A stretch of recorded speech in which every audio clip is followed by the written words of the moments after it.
আজকের এই বিশেষ বিশ্লেষণে সবাইকে স্বাগত। আজ কথা হবে এমন এক মেগা প্রজেক্ট নিয়ে যা দেশের বিদ্যুৎ খাতের পুরো চিত্রটাই হয়তো বদলে দিতে চলেছে।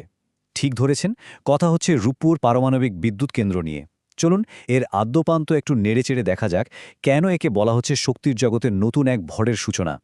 তো আজকের আলোচনার মূল বিষয়গুলোকে আমরা 5টি ভাগে ভাগ করেছি। 1. এই মেগা বিদ্যুৎ প্রকল্পের পরিসর। 2. রাশিয়ার সাথে অংশীদারিত্ব। 3. বিদ্যুৎ উৎপাদন প্রক্রিয়া। 4. ভিভিএআর 1200 প্রযুক্তি ও নিরাপত্তা।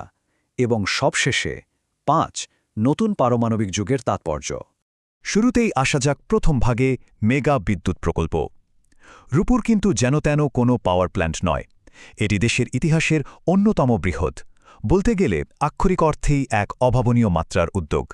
বাজেটটা শুনলে চমকে যেতে হয়, 1,00,000 কোটি টাকারও বেশি। হ্যাঁ, ঠিকই শুনেছেন, এটা শুধু খাতায় লেখা কোনো সংখ্যা নয়, বরং এই বিশাল অঙ্কটাই বলে দিচ্ছে প্রজেক্টটা ঠিক কতটা বড় আর দেশের জ্বালানি খাতে কতটা ব্যাপক রূপান্তর ঘটতে চলেছে। এবার যদি এর ভৌগোলিক অবস্থানের দিকে তাকাই, জায়গাটা কিন্তু বেশ ভেবেচিন্তেই বেছে নেওয়া হয়েছে। পাবনা জেলার ঈশ্বরদীতে প্রমত্তা পদ্মা নদীর একদম তীর ঘেঁষে। এত বিশাল একটা প্ল্যান্ট চালানোর জন্য প্রচুর পানির দরকার হয়, আর সে কারণেই এই নদীর কাছাকাছি থাকাটা ছিল অত্যন্ত জরুরি। চলুন এবার দ্বিতীয় অংশে যাওয়া যাক, রাশিয়ার অংশীদারিত্ব। সত্যি বলতে এত বড় একটা কাজ একা হাতে করা যে কোনো দেশের জন্যই বেশ কঠিন। এর জন্য দরকার আন্তর্জাতিক পর্যায়ের সহযোগিতা আর কারিগরি জ্ঞান। আর ঠিক এখানেই দৃশ্যপটে আসে রাশিয়ার রাষ্ট্রীয় প্রতিষ্ঠান রোসঅ্যাটম। তারা যে শুধু সর্বাধুনিক প্রযুক্তি দিয়ে সাহায্য করছে তা কিন্তু নয়, বরং পুরো নির্মাণ কাজেও তারা সরাসরি যুক্ত। আর সবচেয়ে বড় কথা, এই বিপুল খরচের একটা বিশাল অংশের জন্য প্রয়োজনীয় আর্থিক ঋণ দিয়েও তারাই মূলত মূল সাপোর্টটা দিচ্ছে। এবার 3 নম্বর ভাগ, বিদ্যুৎ উৎপাদন প্রক্রিয়া। এতক্ষণ তো প্রকল্পের সাইজ আর পার্টনারশিপ নিয়ে কথা হলো।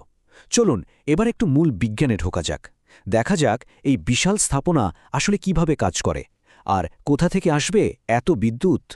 সবচেয়ে ইন্টারেস্টিং ব্যাপার হলো এর উৎপাদন ক্ষমতা। এখানে মূল ইউনিট আছে 2টি, আর প্রতিটির ক্যাপাসিটি 1200 মেগাওয়াট। অর্থাৎ দুটো মিলিয়ে মোট 2400 মেগাওয়াট বিদ্যুৎ সোজা চলে যাবে জাতীয় গ্রিডে।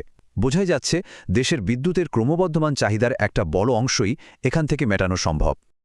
পারমাণবিক বিজ্ঞান নামটা শুনলে বেশ খটমট লাগতে পারে, তবে পুরো বিষয়টা মূলত 4টা ধাপে কাজ করে।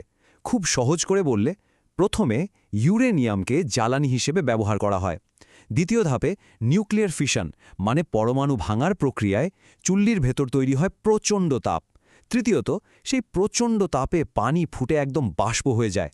আর শেষ ধাপে ওই হাই প্রেশারের বাষ্প দিয়ে বিশাল বিশাল টারবাইন ঘুরিয়ে তৈরি হয় আমাদের কাঙ্ক্ষিত বিদ্যুৎ। একদম সিম্পল, তাই না? চলে আসছে 4 নম্বর অংশে, ভিভিআর 1200 এবং নিরাপত্তা। পারমাণবিক বিদ্যুতের কথা উঠলেই অবধারিতভাবে সবার আগে মাথায় আসে সেফটির কথা। আর ঠিক এখানেই এই প্রজেক্টের আধুনিকত্ব লুকিয়ে আছে। রূপপুরে ব্যবহার করা হচ্ছে ভিভিআর 1200 মডেলের একদম লেটেস্ট প্রযুক্তি। এর সবচেয়ে বড় বৈশিষ্ট্য হল এর মাল্টি লেয়ার ডিফেন্স বা বহুস্তরের নিরাপত্তা ব্যবস্থা। সোজা কথায়, যে কোনো অনাকাঙ্ক্ষিত বা ইমার্জেন্সি পরিস্থিতিতেও যেন প্ল্যান্টটি সর্বোচ্চ সুরক্ষিত থাকে, সেই বিষয়টা এই প্রযুক্তির মাধ্যমে শতভাগ নিশ্চিত করা হয়েছে।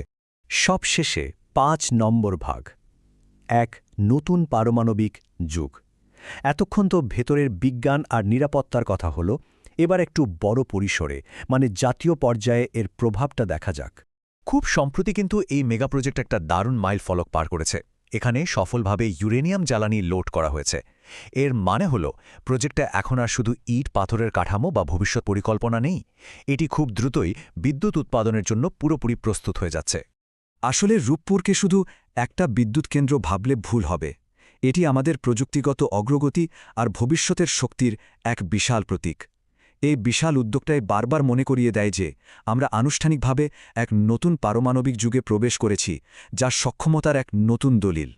বিশাল অঙ্কের বিনিয়োগ, আন্তর্জাতিক পার্টনারশিপ আর সর্বাধুনিক বিজ্ঞানের এই মেলবন্ধন যে বিদ্যুৎ খাতে এক অভাবনীয় রূপান্তর ঘটাবে তা তো বোঝাই যাচ্ছে। কিন্তু তারপরও একটা বড় প্রশ্ন থেকেই যায়, এই পারমাণবিক যুগের সূচনার হাত ধরে এই প্রযুক্তিগত উল্লম্ফন আসলে জাতির ভবিষ্যৎকে ঠিক কতটা বদলে দেবে? সামগ্রিক উন্নয়নে এই বিপুল পরিমাণ বিদ্যুৎ ঠিক কী ধরনের প্রভাব ফেলতে যাচ্ছে? এই নতুন অধ্যায়ের দিকে আজ সবারই গভীর আগ্রহ। আজকের এই আলোচনায় সাথে থাকার জন্য অসংখ্য ধন্যবাদ।